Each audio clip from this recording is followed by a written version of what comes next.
अब हरियाणा का खिलाड़ी भी जब अन्य राज्यों से खेलता था तो पैसा देकर के खेलता था, चोरी से खेलता था, गलत सर्टिफिकेट बना करके खेलता था, रहता था हरियाणा का, कहता था मैं झारखंड का हूँ, मैं उत्तराखंड का हूँ। वो सब व्यवस्था मैंने समाप्त किया। मैंने कोई मेडल सेरेमनी नहीं की, मैंने कोई मेडल सेरेमनी नहीं की, मैं कभी अखाड़े पर नहीं गया।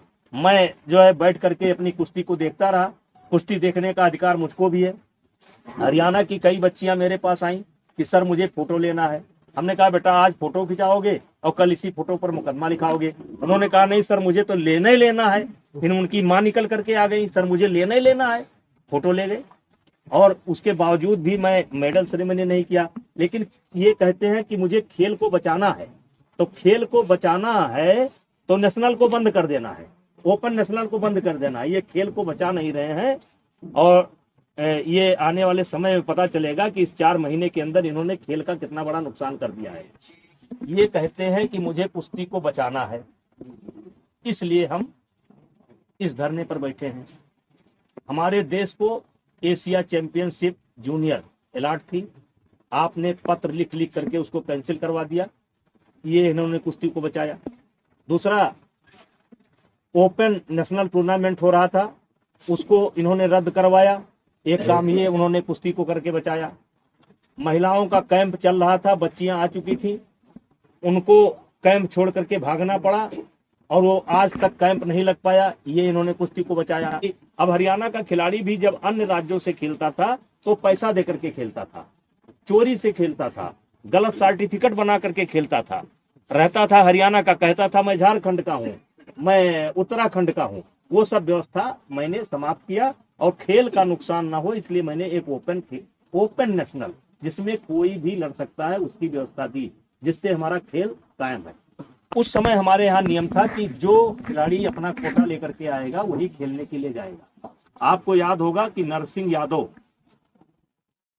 वर्ल्ड चैंपियनशिप में के माध्यम से ओलंपिक में क्वालिफाई किए थे और सुशील कुमार जो डबल 2 मेडल जिनको लगातार थे, उन्होंने मांग की थी कि इनका ट्रायल कराया जाए।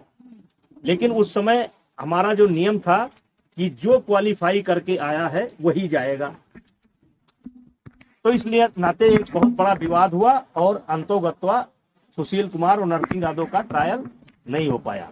तो उस पॉलिसी को लेकर के भी उनको दिक्कत है। इनका कहना है कि मैं ओलंपियन हूं तो मैं सबके साथ ट्रायल नहीं करूंगा, सबको लड़ा दो और सबको थका दो, बाद में उसी दिन मेरी एक कुश्ती उससे करा दो, बाद में उसी दिन मेरी एक कुश्ती इनसे करा दो जिससे मैं जीत करके चला जाऊं।